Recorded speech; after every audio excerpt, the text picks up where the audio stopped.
Hi everyone, Aidan here. I hope that you're all keeping safe and well. Today I'd like to talk to you about freight terms and payment terms. They really are both the same thing, but a lot of people get confused as to what the meanings are of them. So I have assembled a general breakdown on this table here to explain some of the key terms for you. There are 11 terms. These are internationally recognized terms, and they're defined by the International Chamber of Commerce. And these terms are used by parties across the entire world. It's also used by freight forwarders, by customs clearance, by many different entities. So what you have here is 11 different terms that can be used in a transaction. And up at the top, you also have 11 different terms, but these are also 11 different costs that are involved in the movement of your goods from the supplier to the final destination. And along these different terms here, there's really four main terms that everybody should really know and be aware of. The first term is ex works, and essentially what this is you're buying the goods and you're collecting it from the gate of the factory. So when you see all the different terms along here, like customs declaration, the carriage, the insurance, the inspections at the port of import, these are all covered by the buyer, not by the seller. The second most common term is FOB, which is also known as free on board.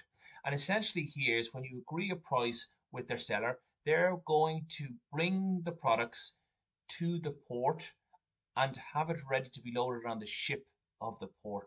It's the buyer's responsibility then to pay for the freight transported from the country or the port of export to their final destination. So when you see along here that the seller will pick up the first four costs, and then the buyer takes responsibility for the costings from there on in. The third most commonly used term is CIF, which is cost, insurance, and freight. And essentially, what happens here is the seller agrees to transport the products from his warehouse to the port of import of where the buyer is based, or the buyer wants the goods to be sent to. So the seller here covers all the different costs, including the transport and the insurance. But what happens then is when the goods arrive, there needs to be an agreement between either the buyer or the seller who pays for the unloading at the port of import. That term needs to be decided between the buyer and the seller, but essentially all those areas are covered on CIF.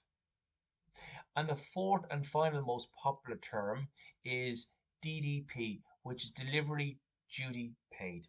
What this basically means is that the seller agrees to cover the transport from his warehouse to the warehouse of where the buyer wants the goods to be delivered. He will take responsibility for all aspects of transport. There may be a little clarification required about who covers the insurance, but he's covering everything, including the imports and any import duties into the final destination. I will have this table on a link below, so please feel free to have a look at it.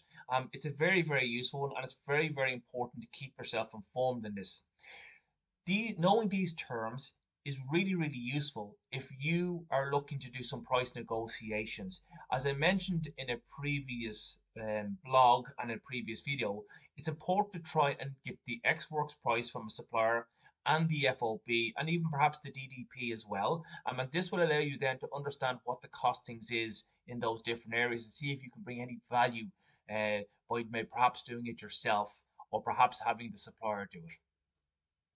If you have any questions, please do not hesitate to contact me, and thank you very much for taking the time to watch this video. Stay safe and bye bye.